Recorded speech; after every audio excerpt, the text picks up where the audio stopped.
Welcome back to the show. This is your weekly report. We're going to kick things off with Virginia Beach, Oceanfront. They're initiating a curfew with Memorial Day right around the corner. Let's see how this bodes with the community, and then we'll provide some commentary from there.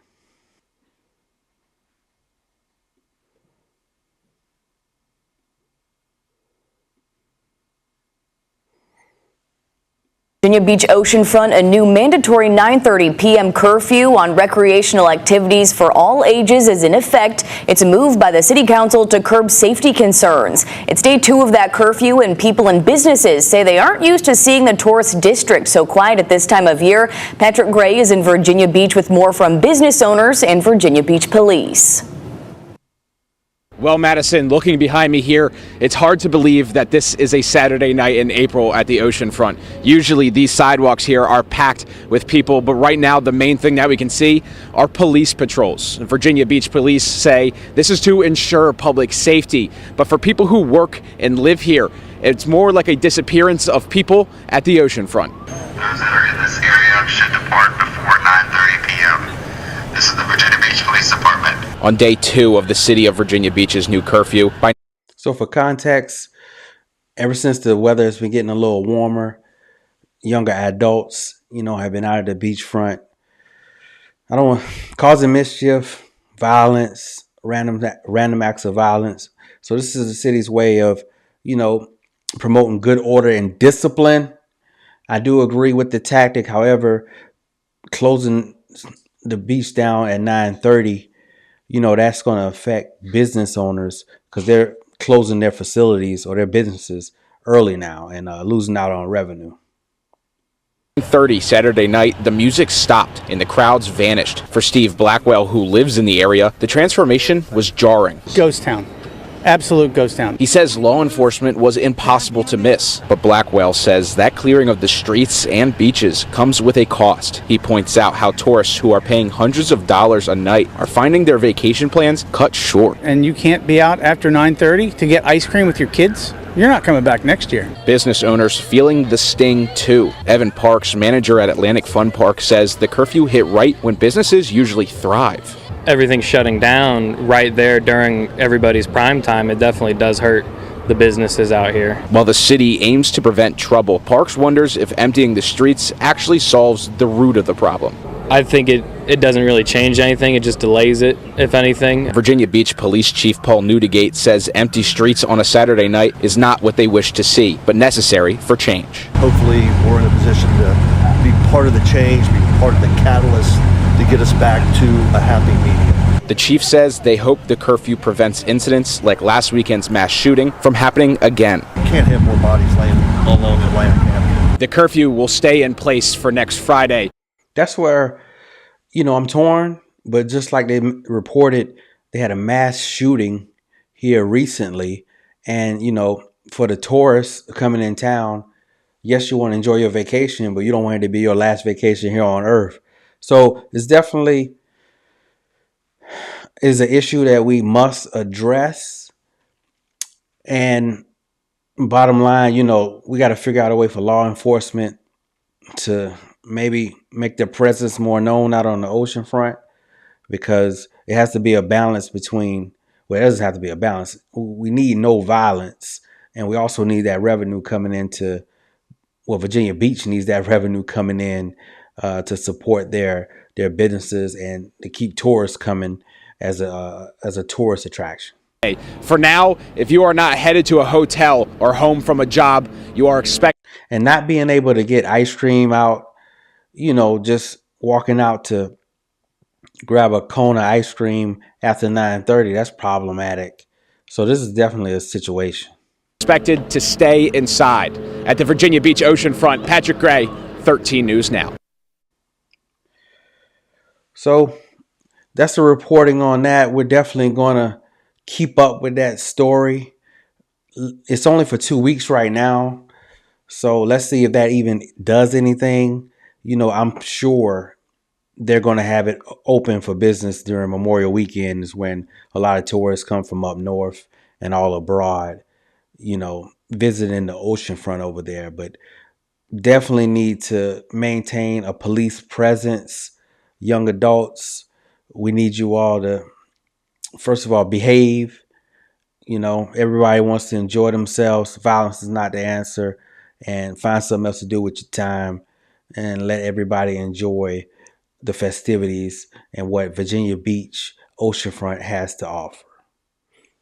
Electric vehicles.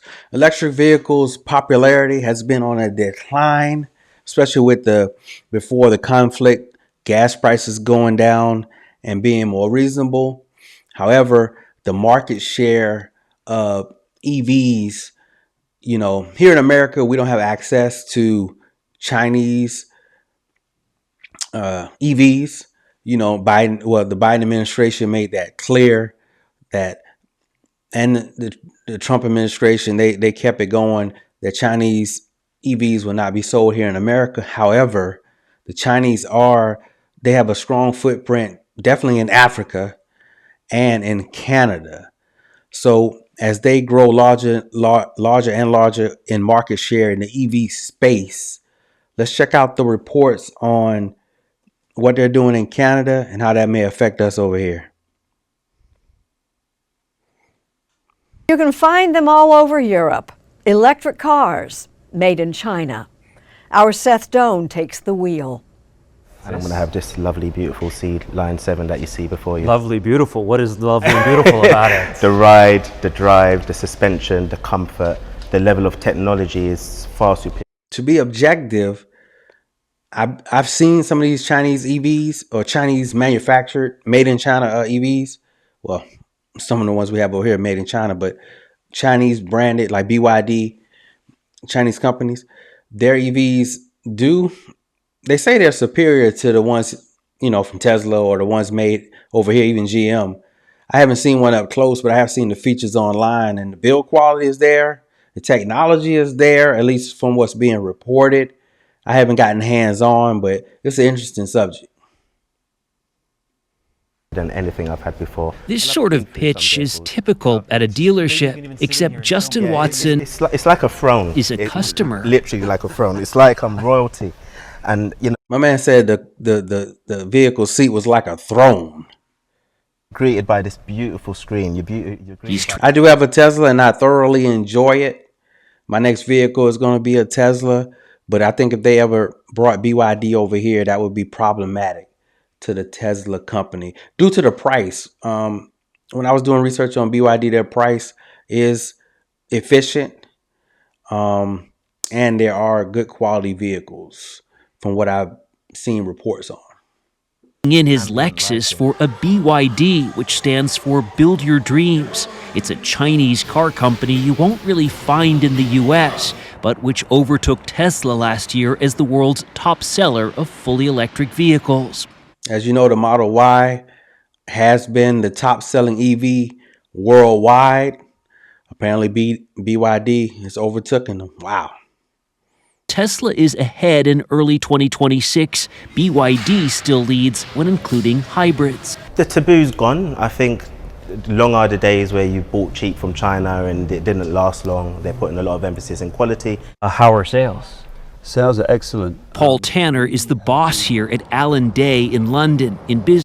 See, hopefully that's not just a talking point, China cheap, Chinese goods are less superior than other markets.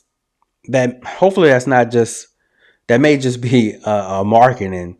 So what I'm trying to say is maybe their build quality isn't cheap. I couldn't tell you because I don't have access to it, to be able to even test it out. So there could be a good strategy from their oppositions, just saying, hey, China cheap. Because whenever, at least for myself, whenever I think of Chinese products, you think of them as more inferior than other products. For more than 50 years, primarily selling Volkswagen. Did you ever think you'd be selling Chinese cars? No, but when you see the growth and the quality of the product, it's phenomenal. BYD tailors some of its marketing to social media, pitching at the high-end vehicles that can go in water, turn 360 degrees in place, have longer battery life, and claims soon a 5-minute charge. Well, China is miles ahead of the rest of the world. Ben Nelms is with New Automotive, a UK think tank. He says China's long-term investments in innovation are paying off. By some to again be objective, reports are that China is notorious for stealing IP. You know, they'll take your IP, because a lot of stuff from American manufacturers or think tanks, you know, they're sent over to China to produce, because, you know, it's a cheaper labor market over there, and they're notorious for taking the intellectual property of said manufacturers and then just kind of doing their own thing with it. So its BYD can make cars for 25% less than competitors in the West. BYD has been so successful because it started life as a battery company. So it owns the whole supply chain before the car. It's able to produce batteries very cheaply, and it's been exporting them all over the world. But interestingly, you won't see a BYD on the roads in the US, at least not many of them. Not unless you pay a significant price, no. We're not going to let China flood our market. In 2024, I can't say that I disagree with that. You know, we do need American companies to remain relevant. You know, American companies, I hope, equal American workers, means American families are being taken care of. I'm always going to stand on that. So kudos to that administration for holding the line on that particular topic. Biden slapped China with 100% tariffs on its electric vehicles, or EVs. I'm determined that the future of electric vehicles will be made in America by union workers, period. So it doubles the cost of the car. So that makes it pretty impractical. It makes it impossible, yeah. It effectively closes the market to the import of those vehicles. President Trump kept those tariffs and also relaxed emission standards and removed incentives to buy EVs. Tariffs in the UK and Europe are much lower. In Norway, 97% of new cars sold are electric. China is the world's largest market where... Wow, 97% of the cars in Norway are electric. That's interesting.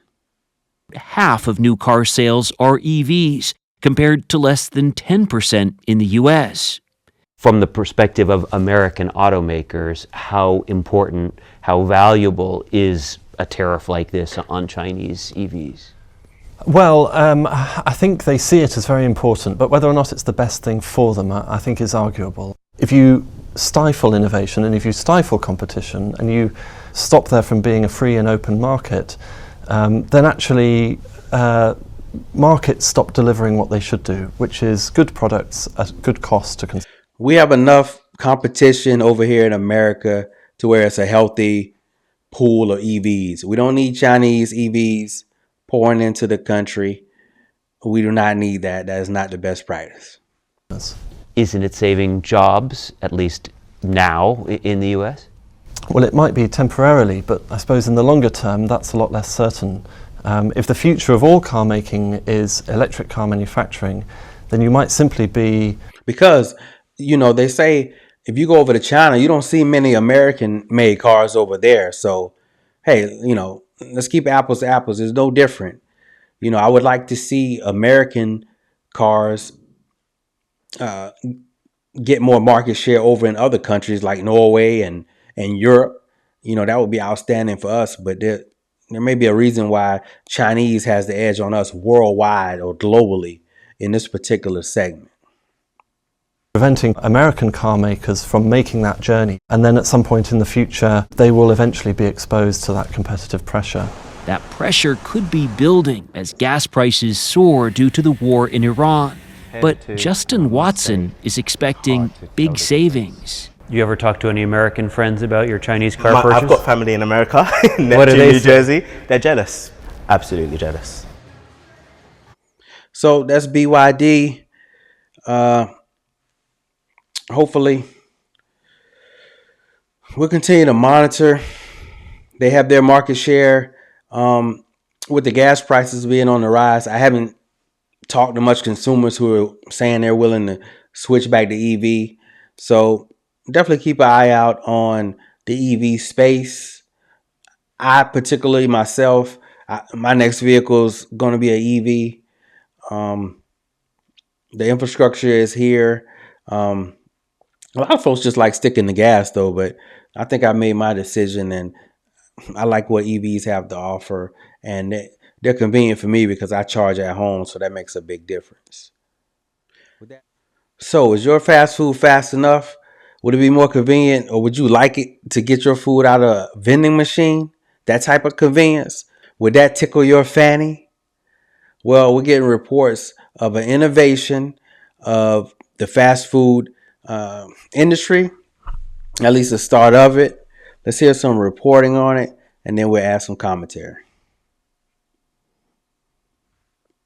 Castle unveiling its brand new Crave and Go vending machine across America, where you can get 4 of the famous sliders from White Castle in just a minute. These machines are rolling out across the country. You can get some hot and ready sliders at places like Boston's Logan Airport, Southwest Florida International Airport, in Fort Myers, even America's college campuses. And we've got one of them right here on set.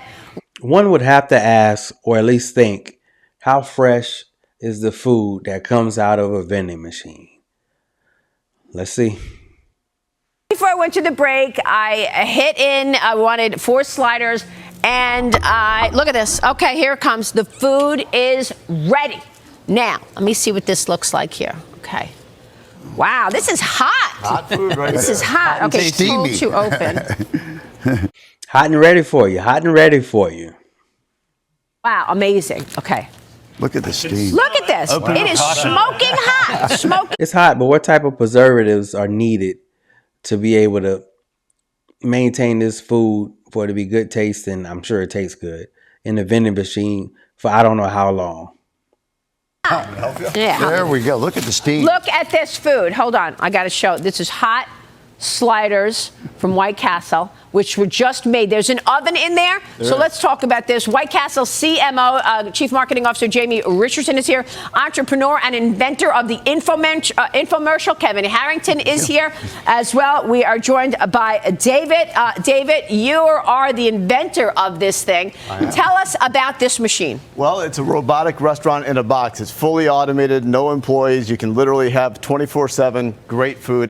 Keyword there, no employees. I think that's what the upper echelon top business CEOs or whatnot, their main goal these days apparently is how do we make the industry with no employees?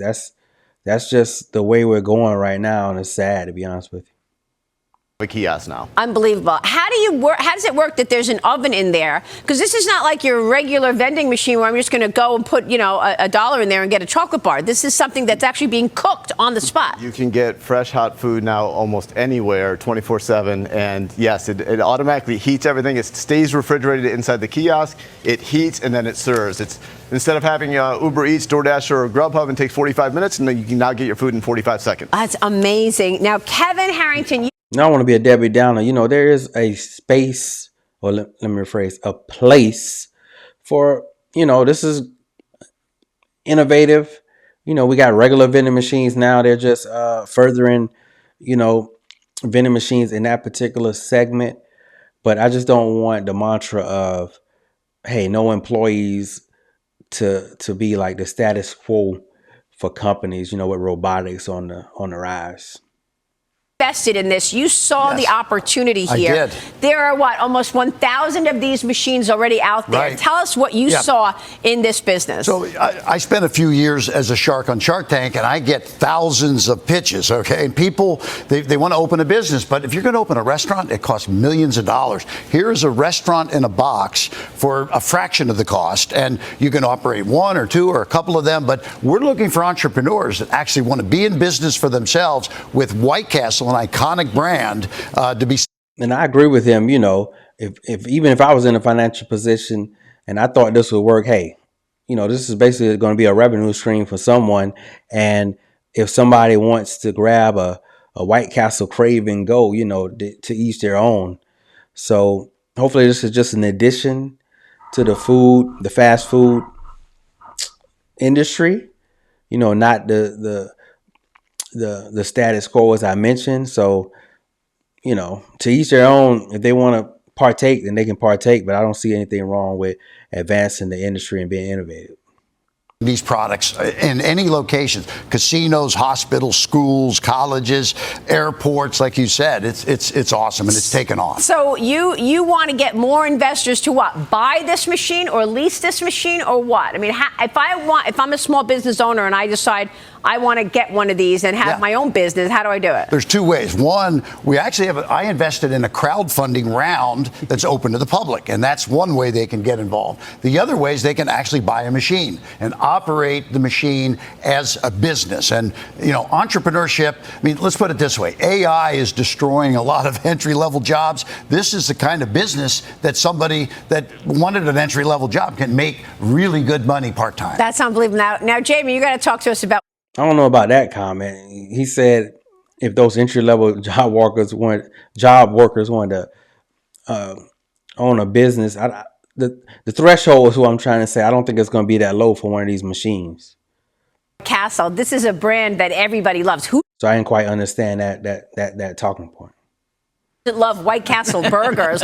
What did you think when these guys first came to you and said, look, we want to feature White Castle in these restaurants in a box? Well, for White Castle, as a family-owned business, been around for 105 years, we've seen a lot of ideas over the years. And what we've learned is when you can be more places for more people, that's where the craving grows and goes. And that's how you attract new customers. So this didn't just look good on the chalkboard. It's working in the real world. So we just made a big commitment to go up to 5,000 kiosks that are actually just focused on White Castle and selling more.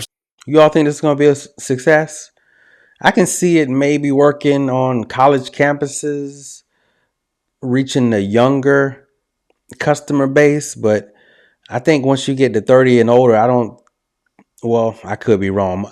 Most folks, I will not be eating a White Castle burger out of a vending machine. I can tell you that. I know that these guys want these White Castle burgers. Look at Maria. She played that off well. She's not going to eat it. She's like, hey, let me get somebody else to taste test this. Maria's not going to eat it.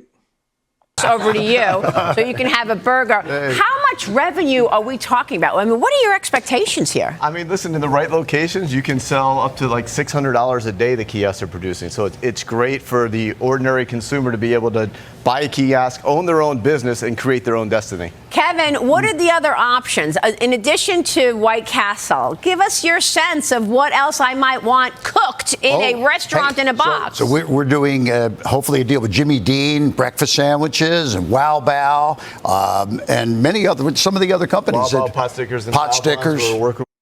Processed foods is an issue in this country, but hey, capitalism is capitalism.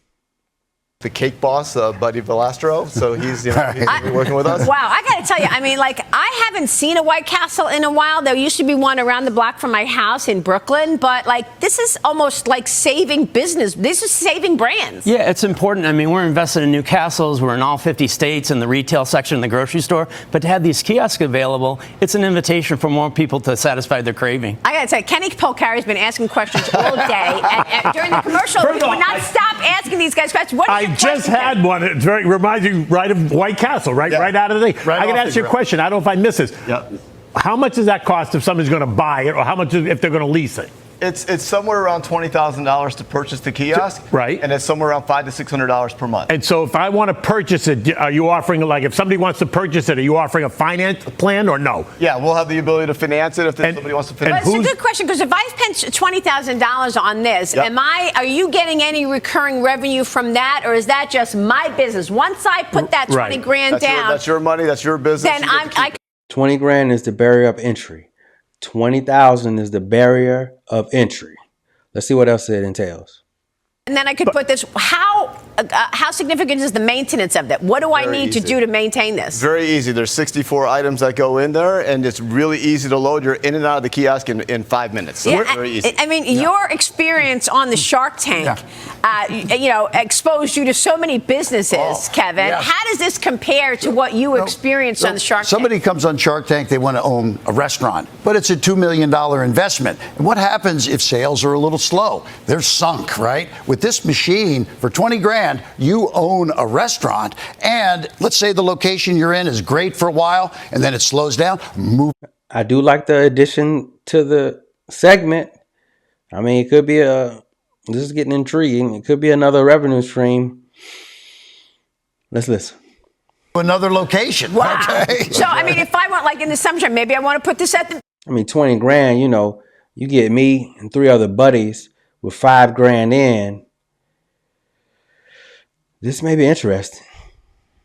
Exactly. Right? And then in college, you know, during school, Cheryl, if you want... Bars. College Exactly. bars. College is what bars. Cheryl's talking about. Is a Location, location, location. great idea. So what kind of reception have you seen? Fantastic. What are you hearing from business? Well, he's enjoying it. Holy smokes. Right here.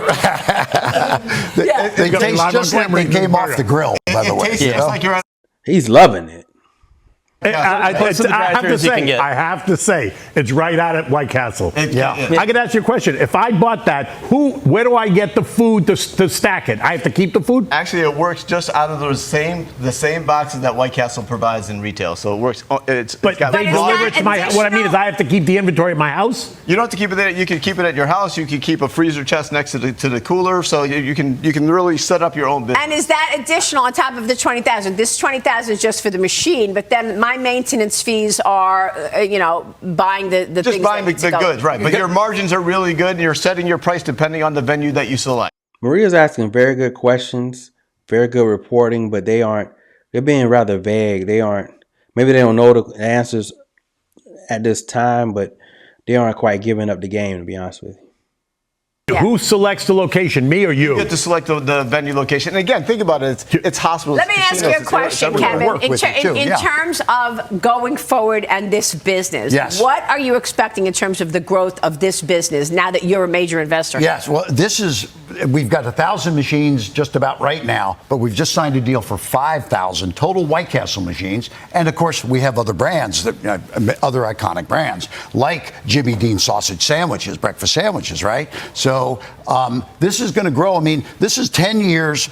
We've raised over $70 million for this venture, okay? So that's a lot of capital, and we're going to be building a huge business out of this. That is fantastic. Yeah. Congratulations. Thank you so much. So what do you all think? You think it's going to be a hit? That's going to remain to be seen.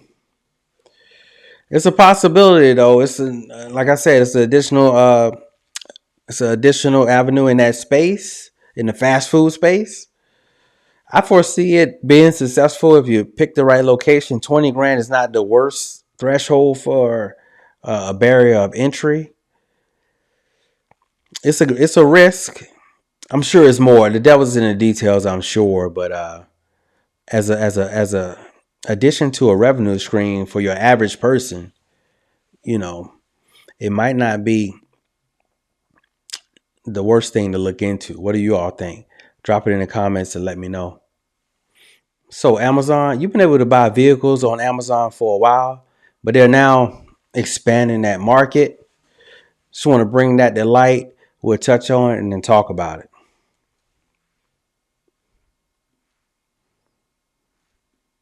Amazon has been quietly expanding its car sale business.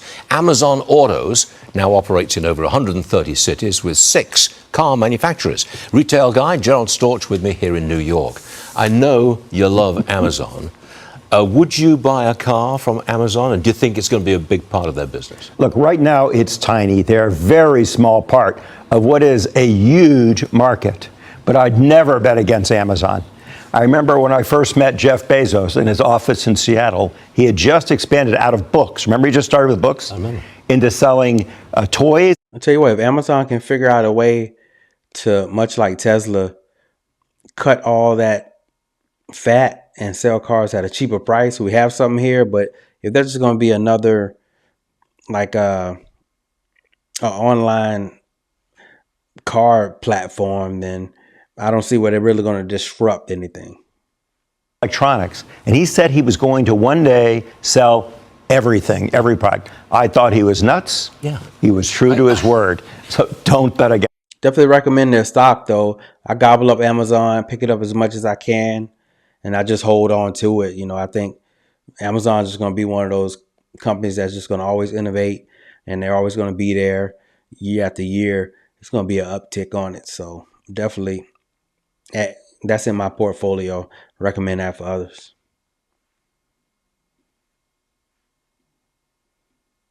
I had exactly the same reaction. It was the late 1990s. I was working at another competing network, and we interviewed Jeff Bezos, and he was in books.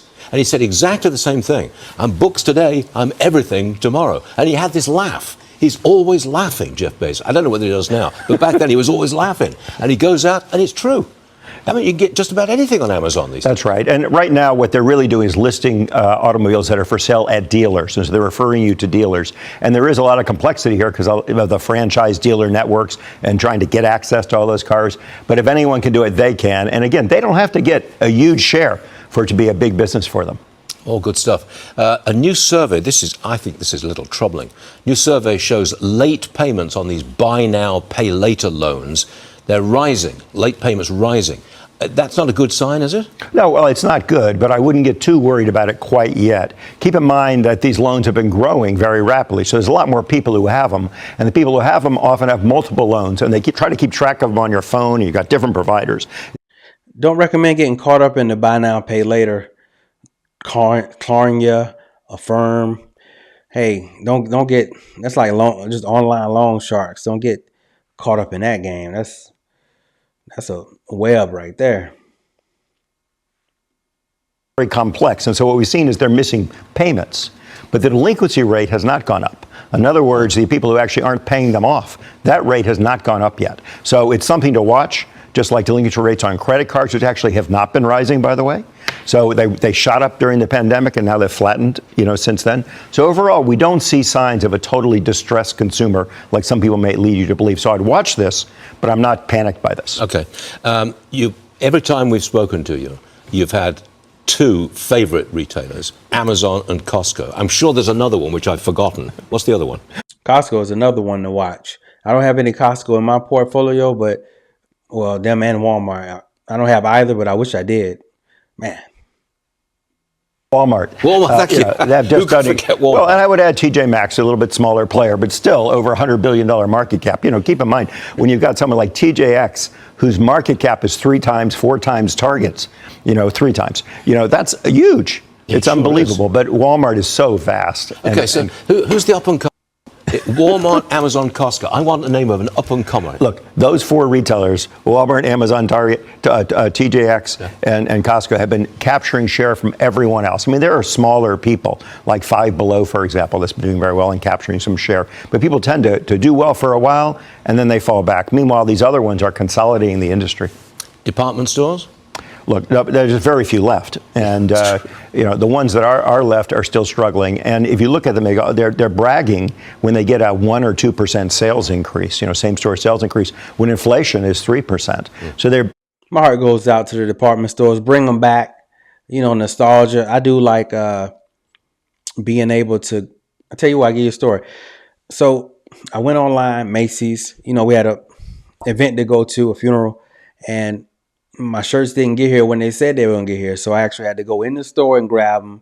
I ended up finding just as good as shirts for a cheaper price just because I went in the store. So, we've gotten instilled in our brains that online is always better. But I found a better deal. It was on clearance. The shirts I had to get 3 of them. And, just by walking in the store, I ended up saving money, you could say, and found what I needed. So, I say all that just to say, hopefully the department stores can, remain in existence because it's all a balance. I do like trying them on sometimes. Sometimes online's a little off. I'd end up sending it back, and that's a whole hassle. So we'll see where it goes with the whole department stores. I still like going to the malls. So hopefully those can stick around from now on here on in the future. And again, someone like Walmart's going at 5%. So they're essentially shrinking into irrelevancy. The next time you come and join us, will you promise to add one more to the up and... So that's Amazon. We'll see how their selling cars online goes. I don't think they're going to be much disruptors. Hopefully I'm wrong, though, so all of us can reap the benefits and get cheaper prices on our vehicles. But that remains to be seen. Lululemon, one of the world's most famous athlete leisure wear brands, may find themselves in some hot water. We're going to check out the reporting and then talk about it. Here we go. Lululemon faces a new investigation based on claims its yoga pants and other products may contain toxic chemicals. Now, the Texas Attorney General says the probe will look at whether the company uses potentially dangerous forever chemicals in its clothing. Lululemon says it stopped using those substances years ago. They're a pioneer in activewear with a focus on wellness. But now Lululemon is at the center of a state investigation into the use of so-called forever chemicals. That's definitely an oxymoron. You know, they built their brand off leisure wear and for athletes.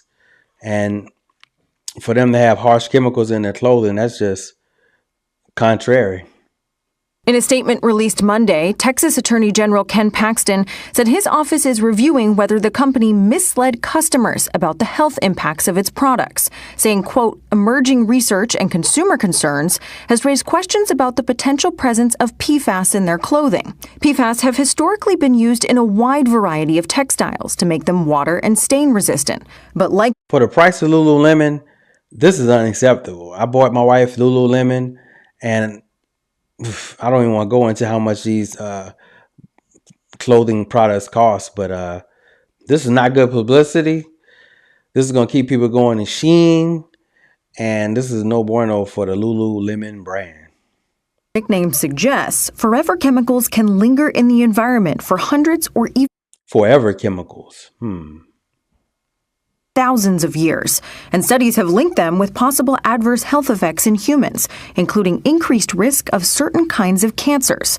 In a statement, Lululemon said it had previously used PFAS in its durable water repellent products, but the company says it phased out use of the chemicals 3 years ago. That's part of a wider trend among big clothing brands, says Arlene Bloom, a research scientist at Berkeley. So they mentioned they phased out the chemical 3 years ago, so why this is coming to light now or being reiterated on, I'm not sure. Let's find out. Studies PFAS.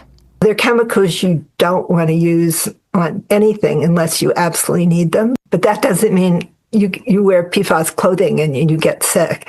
It means that you get some exposure, which adds to all kinds of other exposures you get from, air pollution and food that might be problematic. So we're all exposed to some toxic chemicals, and we want to minimize that across the population. Now, Bloom says a major reason clothing. I can say that Lululemon products, they are good. I don't know if they're worth the price on the tag, but they are good products, and my wife thoroughly enjoys them. Began abandoning PFAS was because of 2 state laws that went into effect in California and New York last year, banning the sale of clothing containing those forever chemicals. Vlad? All right, Kelly, thank you. So we'll definitely monitor that. I'll probably put a pause on buying or purchasing from Lululemon for now until we receive more reporting on that, because harsh chemicals in the clothing, that's unacceptable for any brand. So we'll definitely monitor that situation. One of my favorite comedians, Dave Chappelle, got a piece done on him about him and how he's affecting his local community in Ohio. This is one of the great pieces that I'm happy to report on. It's a breath of fresh air. Let's check out the reporting and then go from there. For more than 25 years, comedian Dave Chappelle has called the small village of Yellow Springs, Ohio, home. I recently traveled there to understand. If you watched his last comedy special, he actually referenced, what was going on in his town in Ohio, which was pretty cool. Why he's invested millions of dollars into this community and why he believes the local public media station is crucial to the town's future. It's part of our Arts and Culture series. Shout out to PBS. Support PBS. They're doing some good reporting. Just wanted to throw that out there and give them their credit. This. Everybody comes into town from this way. They get to see this new building.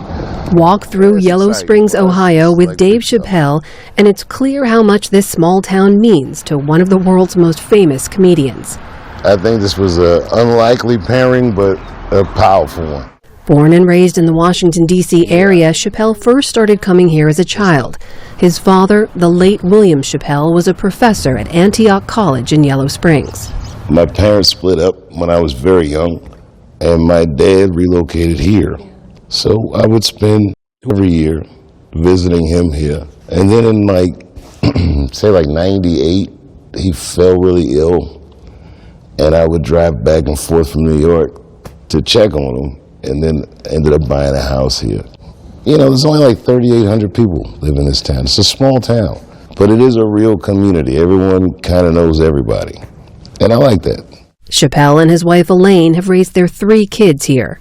Is it hard or weird to be Dave Chappelle in a town of 3,800 people? I mean, you raised your kids here, right? Your family's here. This is your home. I don't think it's any harder than it's maybe easier in some ways. Yeah? People will tell me if my kids are messing up or anything. It's They tell you that? Oh yeah, I just saw your kid over there doing this and that. This is a small town community. Not too many surprises. Dave seems so down to earth, you know. When you get, I'm sure they're used to him in the community, so it's not like he's getting a mob around him, you know, when he's out and about in the streets. So that's pretty cool. So it's a good contrast for what the rest of my life is. And it keeps you humble. These people don't care about any of the stuff I do. I've been very busy in Ohio, and a lot of people say, what are you doing out there? What Chappelle has always done is tell jokes. The town that I've been living in for the last 25 years, I bought most of it.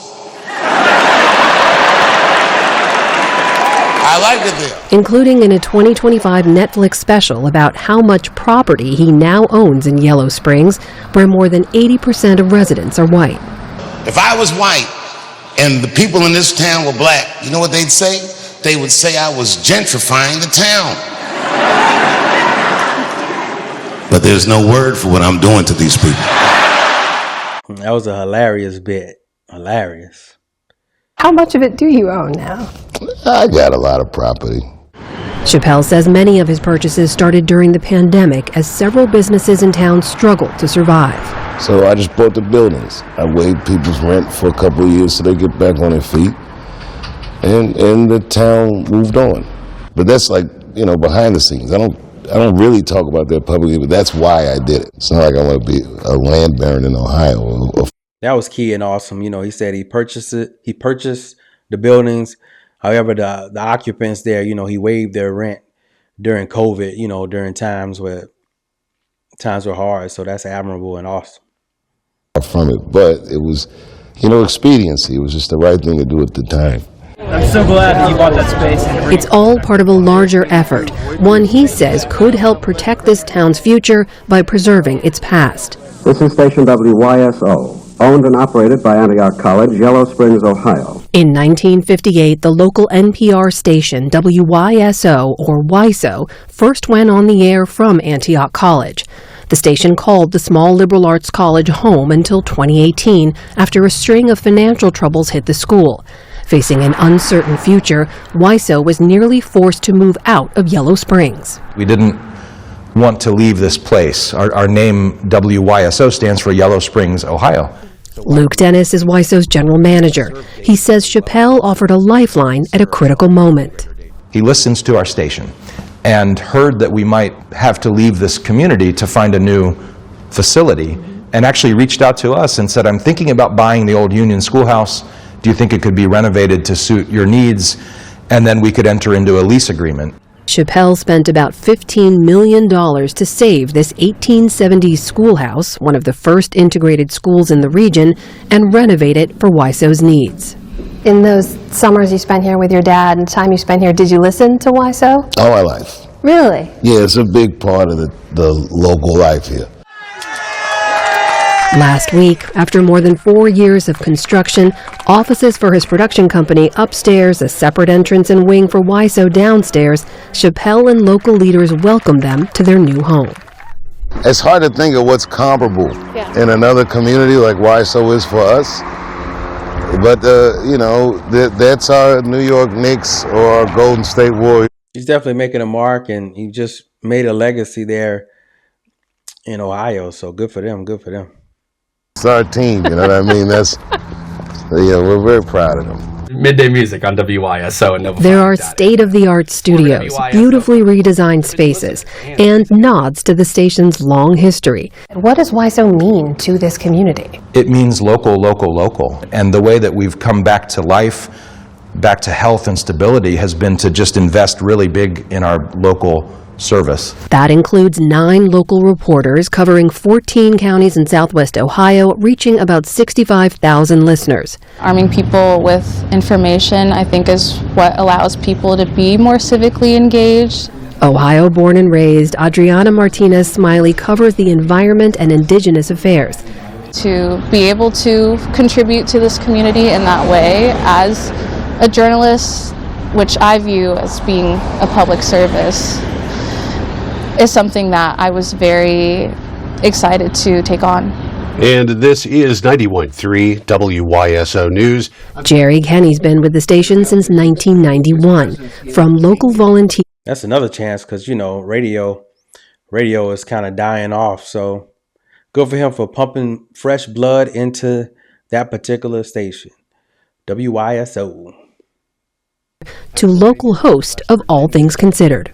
When I first started listening to this radio station, there were so many programs and voices that I had not heard before. Programs like This Way Out, which was a gay and lesbian news magazine, Wings, the Women's International News Gathering Service. It became a really special experience for me to tune in. But this unlikely pairing, as Chappelle puts it, raises some questions. Was there any hesitation or second thought about, a major celebrity basically stepping in to back you right now? What is that relationship? Is it a benefactor? Is it a landlord? I'm glad you asked. There was a lot of hesitation because our independence is our most important asset, and we've spent 68 years earning it, and you could destroy it in a moment, right? We are utterly independent from Dave Chappelle. I ain't doing trans jokes no more. You know what I'm gonna do tonight? Tonight, I'm doing your own handicap jokes. Well, they're not as organized as the gays. That independence could include reporting on Chappelle himself, no stranger to generating headlines. From jokes about the transgender community to his decision to perform at a comedy festival in Saudi Arabia last year. You told an audience in Saudi Arabia last year it's easier to talk there than it is in the U.S. right now. Is that true? You feel that? It was for me that night. Well, I don't want to go too much into all that, but I can see where that can get kind of dicey. Everyone has their own opinions, and that could be kind of controversial, with the comedian. But luckily, they have a good rapport. Dave Chappelle and Yellow Springs, that is. So just wanted to report on that and what Dave's doing over there in Yellowstone. How do you say that? Because the king said I can say whatever I want. I think it's great. Good for him being a steward there in the community. But again, when you have resources, it's good that you channel those resources to a worthy cause. It's no secret that inflation has been and continues to be on the rise. However, we're getting reports that Americans are delaying retirement. So let's get some reporting on that and then talk about it. Money Watch. What does retirement look like in 2026? For a growing number of Americans, the answer is work. Yes, please. Nearly 1/5 of all adults 65 and older are currently working or looking. That's the highest in decades. Many say having a job isn't a choice, but a necessity. Kelly O'Grady shows us they face rising costs and a Social Security check that doesn't quite go far enough.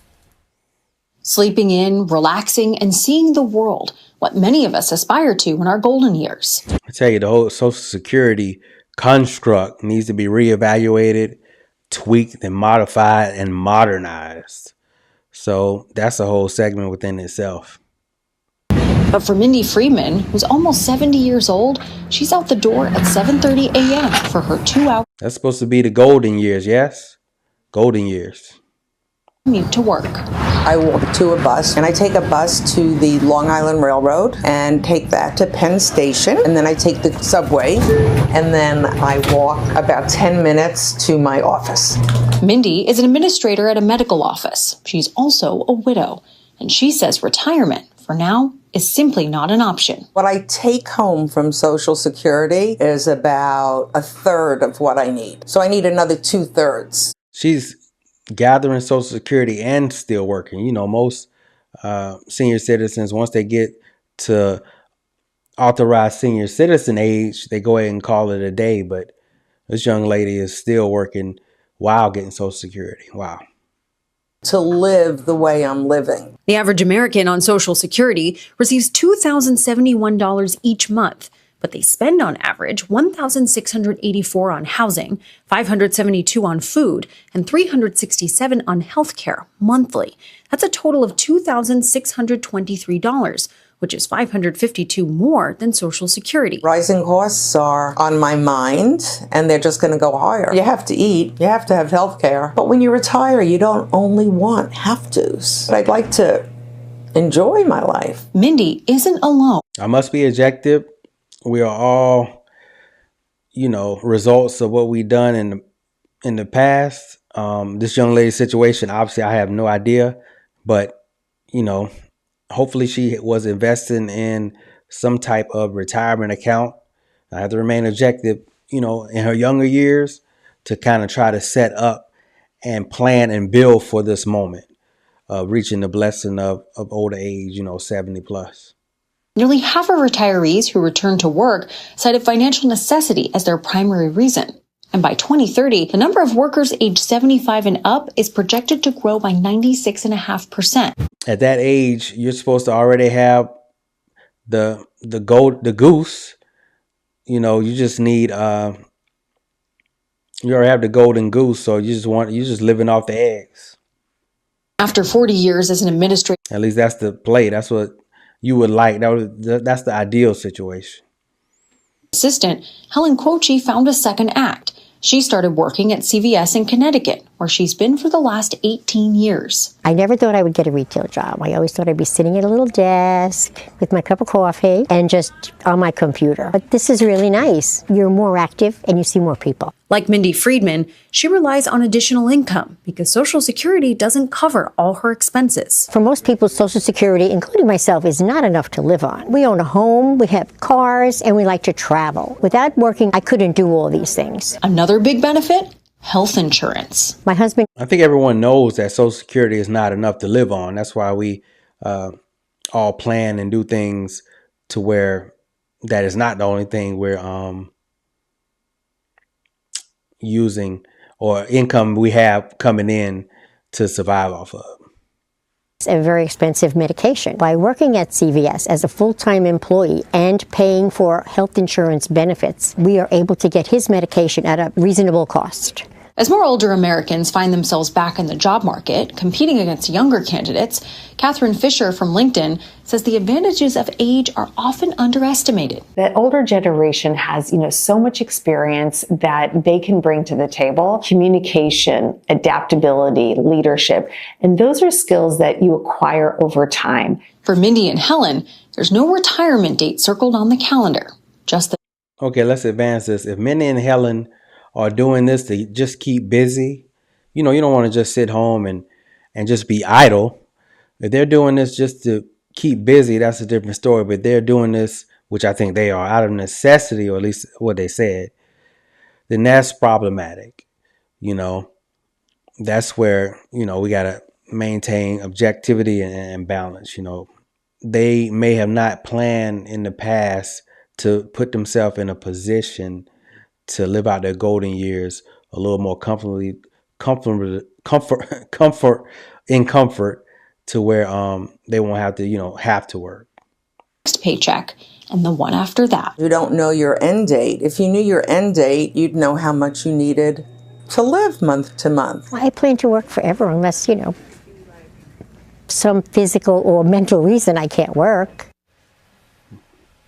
Now, some older workers worry age discrimination will hinder their job search, but many U.S. companies do have programs specifically for mature workers. For example, CVS believes talent is ageless and says more than 4% of its workforce is actually over 65. All right, so I believe the talent is ageless part. Yeah, we agree with that. No doubt, Gail. But it is hard when I see older people working like at DoorDash who are doing it because they don't have a choice. Yes. That's heartbreaking. heartbreaking. I was going to say that's heartbreaking to me as opposed to people who are over 65 that really still want to work, and it brings them great joy. And that's sort of, I think, See, that's exactly what I was saying, what Gail just mentioned. You know, that's the difference between the two. If you're doing it because you have to, then your heart goes out to you.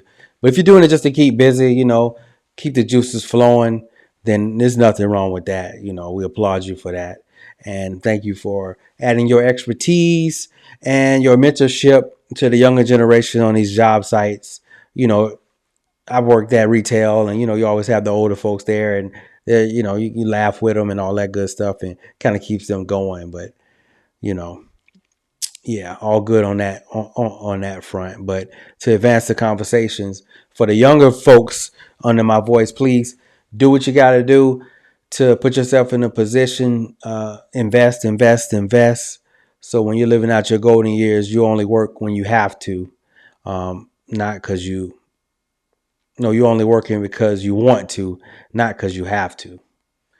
In streaming news, Paramount Plus, they have incorporated content from their Warner Brothers acquisition onto their platform.